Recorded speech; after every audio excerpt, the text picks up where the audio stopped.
I don't know what she tells people now. Maybe she says I had a breakdown or that I ran away from my responsibilities. Maybe she paints herself as the heartbroken wife, abandoned without reason. Whatever story she's spinning, I'm sure it makes her look good. But here's the truth. I didn't leave because I was weak. I left because I finally saw things for what they were. For years, I thought I had a good marriage. We had routines, inside jokes, shared memories that spanned over a decade. I was the dependable one. The man who always showed up, the man who stayed up late to fix things around the house, who planned surprises for her birthday, who made her coffee just the way she liked it. I was the kind of man who thought love meant sacrifice, that if I just tried harder, I could make her happy. I was wrong. The moment of clarity didn't come in a dramatic explosion. There was no screaming, no fights, no public humiliation.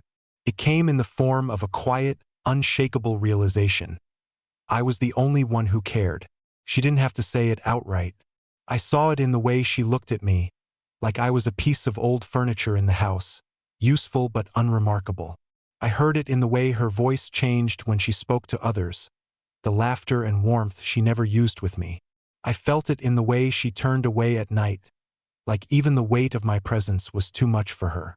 But the proof, the undeniable, gut-wrenching proof, came when I stopped trying. For 1 week, I didn't text first. I didn't ask how her day was.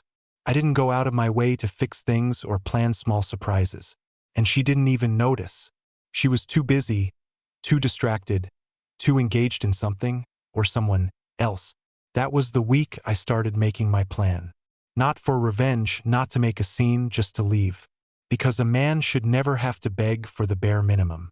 The night before I left, I stood in the doorway of our bedroom and watched her scroll through her phone, her face illuminated by the glow of the screen. She didn't look up, didn't even sense that something was different. I wanted to say something, to ask one last time if there was anything left to fight for. But then I realized if I had to ask, I already had my answer. So I packed my bags in silence. I took only what I needed, left my wedding ring on the nightstand, and walked out the door. She didn't even stir. Now I'm gone, and for the first time in years, I finally feel free. When I walked out of that house, I expected to feel something. Relief, regret, maybe even guilt. But all I felt was an eerie kind of emptiness, like I had left a part of myself behind in that bedroom, sitting in the dark while she scrolled through her phone. The world outside was quiet, indifferent to the fact that my life had just changed in a way that couldn't be undone. The night air was crisp, carrying the scent of rain that hadn't yet fallen. My car was parked exactly where I'd left it, just like everything in my life had been stuck in place while I was too blind to notice. I slid into the driver's seat, gripping the wheel with white knuckles. I didn't have a destination, only a direction. Away. Away from that house. Away from the ghost of the man I had been. Away from the version of me that had spent too long accepting the bare minimum. I drove for hours, not even paying attention to the road signs, just moving forward, 1 mile at a time. The further I got, the lighter my chest felt.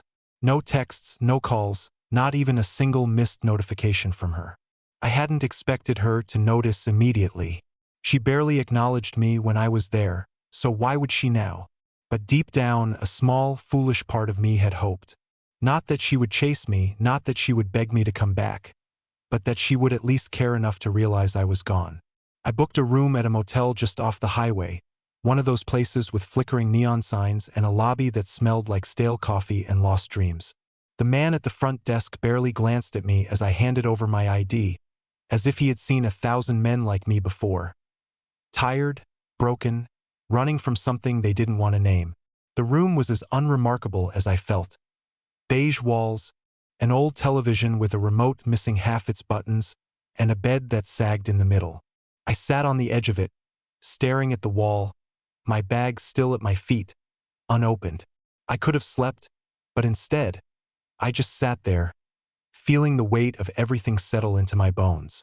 The truth was, I had spent so long convincing myself that I was happy that I had ignored the slow decay of my own spirit.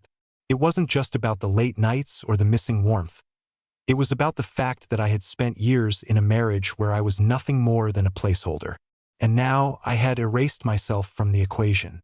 Hours passed before I finally lay down, staring at the ceiling, listening to the hum of the highway outside. My phone remained silent on the nightstand. She hadn't called. She hadn't even noticed. And somehow that hurt more than anything. The morning sun crept in through the cheap motel curtains, casting long shadows across the room.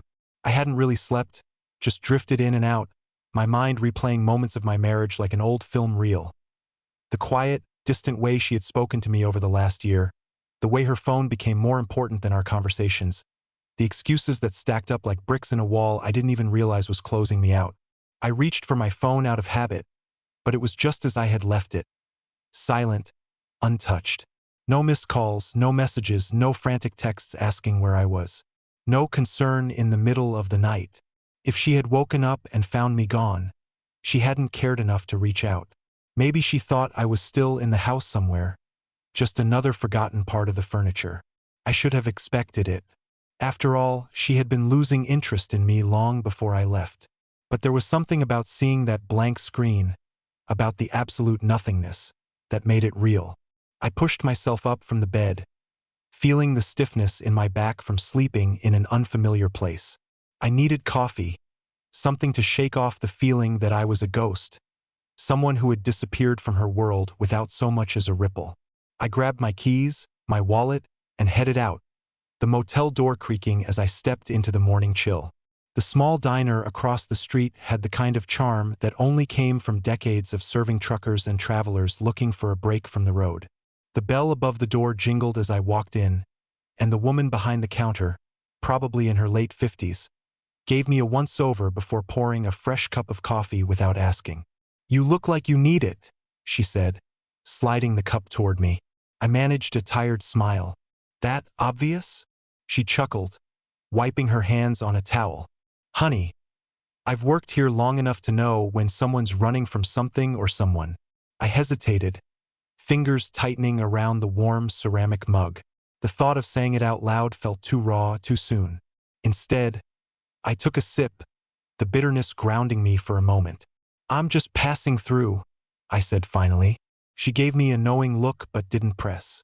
Instead, she refilled my cup and left me to my thoughts. I sat there for over an hour, watching people come and go, wondering if she had even noticed yet. Was she worried? Or was she relieved? Maybe, just maybe, she had been waiting for me to leave all along. I had to know. Pulling out my phone, I unlocked it and opened our messages. The last thing she had sent me was 3 days ago. Just a simple, unremarkable, "Okay." No heart emoji, no warmth, nothing that suggested we had once built a life together. I typed out a message, then erased it. What was I even supposed to say? "Hey, did you notice your husband is gone?" No, that was pathetic. I put the phone down, deciding to check social media instead. She wasn't the type to post about personal things, but maybe, just maybe, there would be something, anything, that hinted at how she felt. And that's when I saw it. Picture her, smiling at a restaurant, a glass of wine in hand. Sitting across from her was another man, his arm draped over the back of her chair. The caption, "Much needed night out, Red Heart." The timestamp, last night. The same night I had walked out of her life without a word. And she hadn't even noticed. I stared at the photo on my phone, my fingers tightening around the edges as if I could crush the screen and erase what I had just seen. There she was, grinning, her face illuminated by the dim glow of the restaurant's candlelight, her eyes full of a life that I hadn't seen in her in years. And the man next to her, casually draped across her space like he had every right to be there, his posture relaxed, comfortable, like this was nothing new.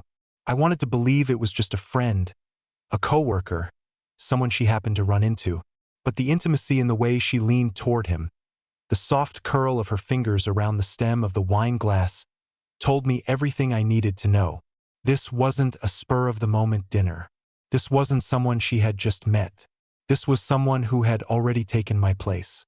I felt something inside me crack, but not in the way I expected. It wasn't rage.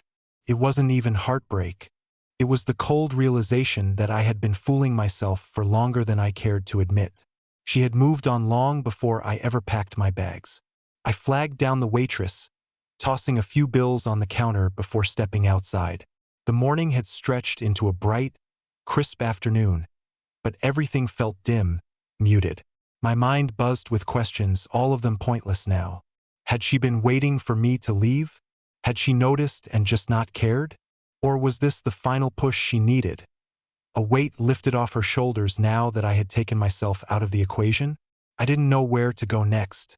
My entire plan had been to disappear, to get away from the suffocating weight of a marriage that had turned into an obligation rather than a partnership.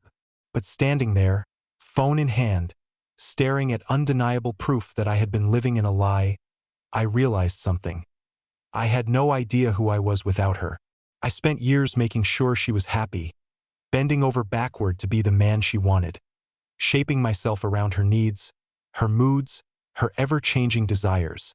I planned vacations around her schedule, adjusted my routine to accommodate hers, let go of friendships when she found them inconvenient. I became smaller and smaller, convincing myself that love was about compromise, that if I was just patient enough, if I just tried hard enough, she would eventually see me again. But she never did. I had already been erased from her world before I even left. I needed a destination, somewhere to anchor myself before I got lost in the void of my own thoughts. Without thinking, I scrolled through my contacts and landed on a name I hadn't seen in a long time. Vincent. We used to be inseparable in college, the kind of friendship where you could go months without talking. But the moment you did, it was like no time had passed. He was the one who used to tell me, "You're giving too much, man. Love isn't supposed to drain you." I never listened. I hovered over his name, debating whether I even had the right to call after so long. But before I could talk myself out of it, I hit dial. The line rang twice before a familiar voice answered. Well, look who finally remembered I exist. Despite everything, I almost smiled. "Hey, Vince." There was a pause, and then, "Something's wrong.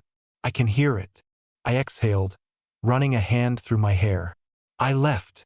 Another pause. "You mean, left?" "Yeah." He let out a low whistle. "Where are you?" "Middle of nowhere, honestly." I glanced around the mostly empty parking lot. Some rundown motel off the highway. Didn't really plan this far ahead. He didn't hesitate. "Come to Chicago. You need a place to crash." I stopped, the automatic response of "I'm fine" dying before it could form. I wasn't fine. I was lost, untethered, floating in a space where everything I thought was real had crumbled beneath me. "Yeah," I said finally. "That'd be good. Then get here. And don't disappear halfway through the drive, or I'll personally hunt you down." I huffed a breath that wasn't quite a laugh. Yeah. As I ended the call and slid my phone back into my pocket, something in my chest loosened just a little. I didn't know what awaited me in Chicago, but at least it was forward motion. At least it wasn't standing still in the wreckage of a life that had never really been mine to begin with. I got in my car, turned the key, and pulled onto the highway. I didn't look back. The miles rolled by in a blur of asphalt and highway signs, each one carrying me further from the life I had walked away from. The deeper I got into this drive, the more I realized just how little of myself I had left. It wasn't just about leaving my wife. It was about the fact that I had spent years bending into a shape that fit her world, never stopping to ask if I still fit into my own. The silence in the car was suffocating. I used to love driving alone, cranking up the music, feeling the road beneath me. But now, every second felt like an invitation for my thoughts to creep back in. I wanted to turn on the radio, drown out the noise in my head, but even music felt like too much, like a distraction from the fact that I was now just a man with nowhere to go. I stopped for gas at some rundown station on the outskirts of a nowhere town, the kind of place where the pumps looked older than I was, and the cashier barely looked up from his phone as I walked in. I grabbed a bottle of water, a pack of gum, and stood at the counter, debating whether or not to check my phone. It had been hours since I last looked, and part of me, some pathetic, masochistic part, wanted to see if she had noticed yet. I told myself not to do it, but my fingers had a mind of their own. I pulled out my phone, unlocked it, and stared at the screen. Nothing. No missed calls, no texts, no desperate messages asking where I was. I forced a laugh under my breath, shaking my head. Of course, there was nothing. Why would there be? I paid for my things and walked back to the car, gripping the wheel harder than necessary as I pulled back onto the road. It should have been freeing. The open highway, the fresh start, the chance to rebuild. But all I could feel was the weight of everything I had lost, or maybe everything I had never really had to begin with. By the time I reached the outskirts of Chicago, the sun had already dipped below the skyline, the city glowing in a daze of streetlights and neon signs. I hadn't been here in years, not since college, not since before I became the kind of man who put someone else's happiness ahead of his own. I pulled up to Vincent's place, an old brick building with a fire escape that looked like it had seen better days. I barely had time to step out of the car before the front door swung open, and there he was. Same cocky smirk, same easy confidence, the kind of guy who always knew exactly who he was, no matter what life threw at him. "Look what the cat dragged in," he said, leaning against the door frame, arms crossed. I let out a breath that almost felt like relief. "Hey, Vince." He eyed me up and down before stepping aside. "Get in here, man. You look like hell." I walked inside, dropping my bag by the door. The place was exactly what I expected. Messy but lived in, like the kind of home where nothing was perfect, but everything had a place. He grabbed 2 beers from the fridge, tossing one my way before collapsing onto the couch. "So, you want to tell me why you finally grew a spine and left, or should I guess?" I twisted off the cap, took a long sip, and stared at the floor. "She didn't even notice, Vince. I walked out, and she didn't notice." He let out a low whistle. "Damn." I nodded, staring at the bottle in my hands. "And you know what the worst part is? I thought she would. I thought maybe, just maybe, she'd at least text. But she didn't." Vince leaned back, watching me with an expression I couldn't quite read. "Let me ask you something," he said. "If she had called, if she had begged you to come back, would you have?" The question hit me like a punch to the gut. Would I have? I wanted to say no. I wanted to believe that I had left for good, that I wasn't that weak. But the truth was I had spent so many years waiting for her to choose me again. I didn't even know if I could stop. "I don't know," I admitted. Vince sighed, running a hand through his hair. "Man, that's exactly why you needed to leave." I let his words sink in, the weight of them pressing against my chest. I had spent so long fighting for something that wasn't worth saving. And now, standing here in this unfamiliar place, drinking beer in a home that wasn't mine, I realized something even worse. I had no idea who I was without her. And that scared me more than anything. The first night in Chicago was restless. I lay awake on Vincent's couch, staring at the ceiling, listening to the distant sounds of traffic outside. The city was alive in a way that my old life never was. Constant movement, voices, life happening beyond the walls that had once contained me. But despite the change in scenery, the weight in my chest remained the same. I had left, but the past hadn't left me. I turned my phone over in my hand, hesitating. It had been over 24 hours since I walked away, and she still hadn't reached out. Maybe she never would. Maybe she had seen my absence as nothing more than an empty space at the dinner table, one that could easily be filled by someone else. The image of her and that man at the restaurant still burned in my mind. I had spent years convincing myself that she was just distant, that the love was still there beneath the surface if I could just find a way to reach it. But that photo had shattered the illusion. She wasn't missing me. She had already replaced me. I tossed my phone onto the table and closed my eyes, forcing myself to breathe through the ache in my chest. By the time morning came, Vincent was already up, frying eggs in the kitchen like nothing had changed. He never pressed me for details, never asked the questions he knew I wasn't ready to answer.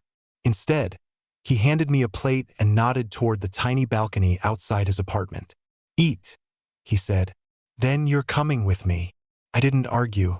The food barely tasted like anything, but I forced it down anyway, knowing I needed something to ground me before I spiraled too deep into my own head. When we were done, he grabbed his keys and motioned for me to follow. "Where are we going?" I asked, finally speaking more than a few words. To remind you what living actually looks like. I wasn't in the mood for cryptic wisdom, but I followed him anyway.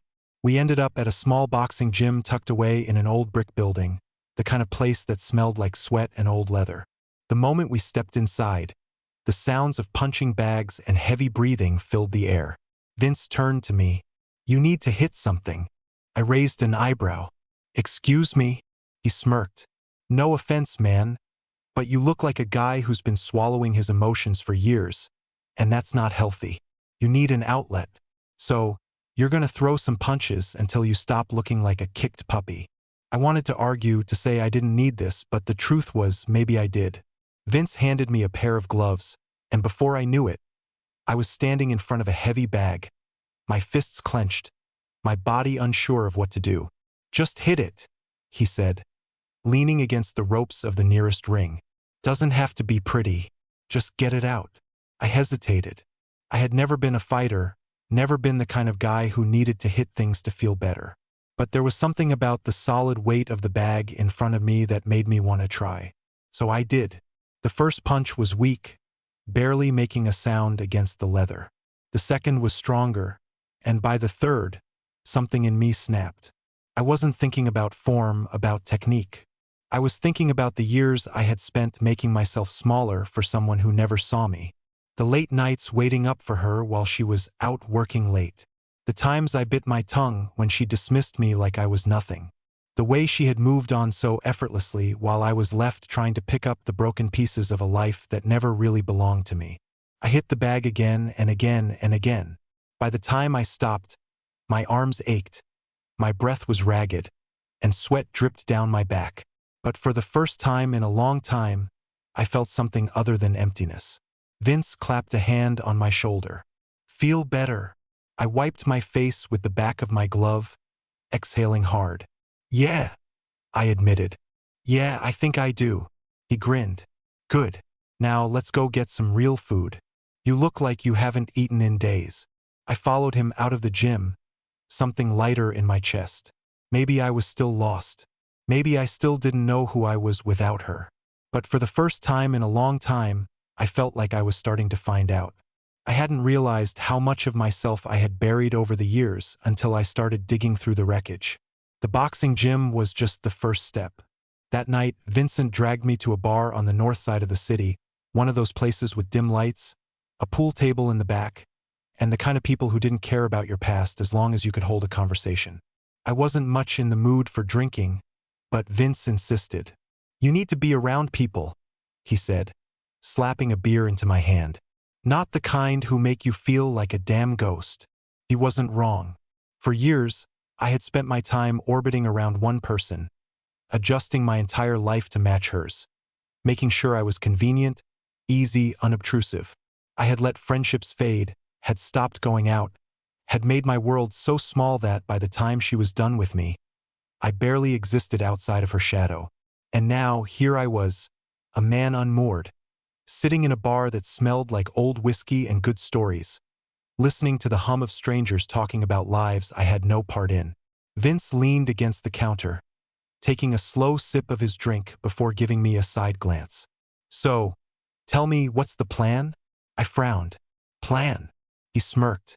"Yeah, the whole not being a pathetic shell of a dude who spent years being a doormat thing. You got a next step." I let out a breath, rubbing my thumb against the condensation on my glass. "Honestly, I don't know." And that was the truth. I had left my wife, left my home, left the life I had spent over a decade building, and I had no clue what came next. Vince studied me for a moment before shaking his head. "You need to stop thinking about her." I scoffed. "Easier said than done." "No, man, I'm serious," he said, setting his drink down with a quiet thud. "You're still making this about her. Every thought you have is tied to what she did, how she didn't notice you were gone, how she replaced you like you were nothing. But what about you? What do you actually want?" I opened my mouth, then shut it again. I had no answer. Vince huffed out a laugh, shaking his head. "That's the problem right there." And he was right. I had spent so long trying to be the man she needed, I had forgotten to be the man I wanted to be. Before I could respond, my phone buzzed against the wooden counter. My stomach tightened on instinct. It was probably nothing, some random spam email, a notification I didn't care about. But some irrational part of me still hoped. I picked it up, my breath catching in my throat as I read the name on the screen. It was her. After days of silence, after walking out, after seeing her smiling in that picture with another man, after convincing myself that she hadn't even noticed I was gone, she was calling. My hands clenched around the phone. My mind screamed at me not to answer. But my heart was still catching up to the reality that I had been nothing more than an afterthought to the woman I had given everything to. Vince noticed the change in my expression instantly. He leaned closer, voice low but firm. "Don't you dare." I swallowed, my thumb hovering over the screen. The phone rang once more, then twice, then went silent. No voicemail, no text to follow up, just silence. And somehow that hurt more than anything she could have said. Vince sighed, shaking his head. "Man, if you even think about calling her back." "I won't," I interrupted, my voice quieter than I intended. And for the first time, I meant it. She had called, but it wasn't because she missed me. It wasn't because she had realized she had made a mistake.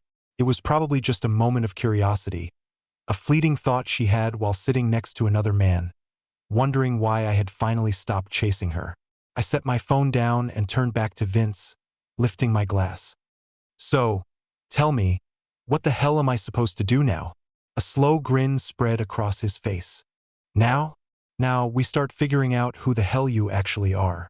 And for the first time in a long time, I felt something new, hope. The next morning, I woke up feeling different, lighter, like something inside me had finally let go. It wasn't a dramatic, life-altering epiphany. There was no cinematic moment of realization where everything suddenly made sense. It was quieter than that, more like the slow, steady fade of a song that had played for far too long. For the first time in years, I wasn't waking up with the weight of her on my mind. I stretched, my muscles sore from yesterday's boxing session, and stared up at the ceiling of Vince's apartment. I wasn't sure how long I planned to stay here. A week? A month? Forever? The thought of permanence scared me, because for the first time in my adult life, I had no one to answer to but myself.